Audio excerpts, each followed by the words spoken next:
Alright, guitar legends, welcome to today's lesson. I'm going to be talking about musical space.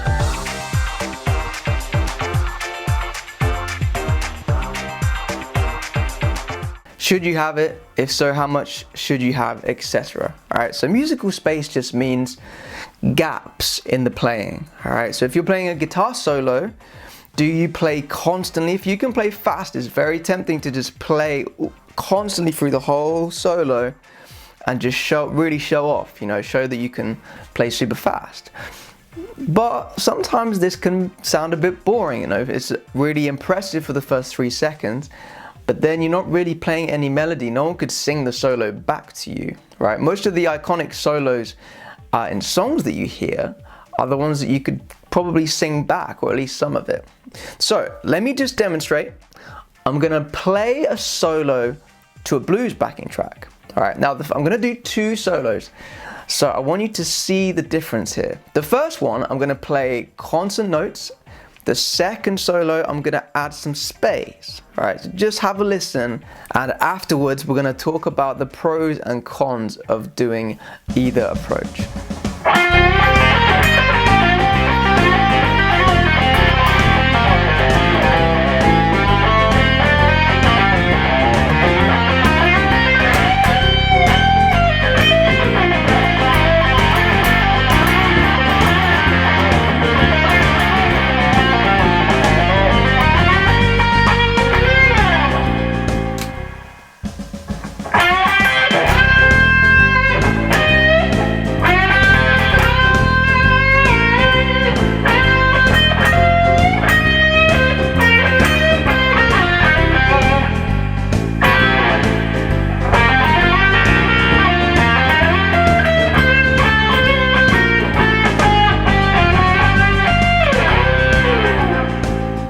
Two very different solos, right? The first one, pretty much no gaps, no silence. I might have lingered on a note, but it pretty much was constant streams of notes. The second solo, there was less notes and there was more silence, more gaps in my playing. Obviously the backing track is still ticking over, but my playing, there's the musical space, right?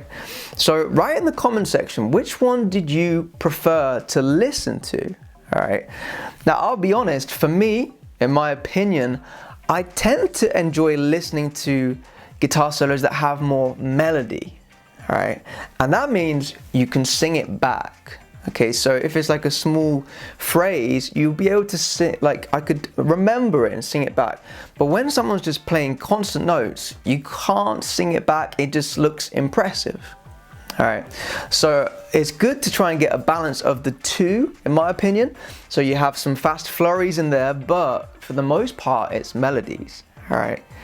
Now, playing constantly is fun, all right? The first one was really fun because your brain just gets into this weird flow and you're just playing constantly, and it's hard, it's challenging. So it's a good thing to practice, but it's not necessarily what the audience might want to hear, right? Do you see what I'm saying? Now again, this is music, okay? My opinion might be different to your opinion. Some of you guys might think, you know what, I liked listening to the first one better. Yeah, and some of you think, oh, I prefer listening to the second one. So it'd be interesting to see if you write in the comments which one you liked the best. It'd be interesting to see which one was the most popular. Now, one thing to bear in mind with this kind of thing is it very much depends on the style of music as to how you play your solo. All right, so I deliberately chose a backing track that was very driving forward. There was lots of momentum. It's upbeat, right? It really tempts my brain into just playing more notes, okay, and just going a little crazy and having loads of energy because the song does, all right? And there's nothing wrong with that. That's why some of you may have preferred the first solo, because there was lots of notes and it fit in nicely, okay? I just maybe, to improve that first solo, if I'd have just done maybe less notes, tried more melody and less constant notes, okay? Just a mix between the two would have been nice, right? If you're playing something slower, there is a lot of time to cover, and playing really fast constantly it's probably going to sound out of place. All right, so if we played a slow minor blues, for example, then maybe you want to play some slower melodies with lots of space and just let the music groove, right? So a lot of this depends on the style of music as to which one you choose, right? As well as your own opinion and what you enjoy playing, what you think other people like to hear, what you like to hear, all right?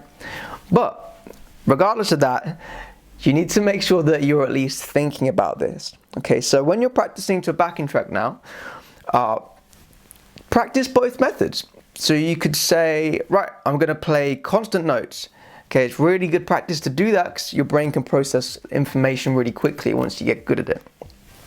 Then try and improvise again to a backing track with more space and try and create catchy melodies, right? You've got two very different approaches and they're both going to develop your playing in different ways. Now, some of you are probably wanting to know how to improvise and make a solo up on the spot. Some of you might not be there yet. If you want to learn, I do teach this in my premium membership lessons. All right, so if you go to my website at guitarlegend.co.uk, there's a link in the description. If you sign up there, I will teach you how to map out the fretboard with different shapes. I show you how to improvise. I show you different soloing techniques. There's tons of backing tracks on there for you to practice to as well.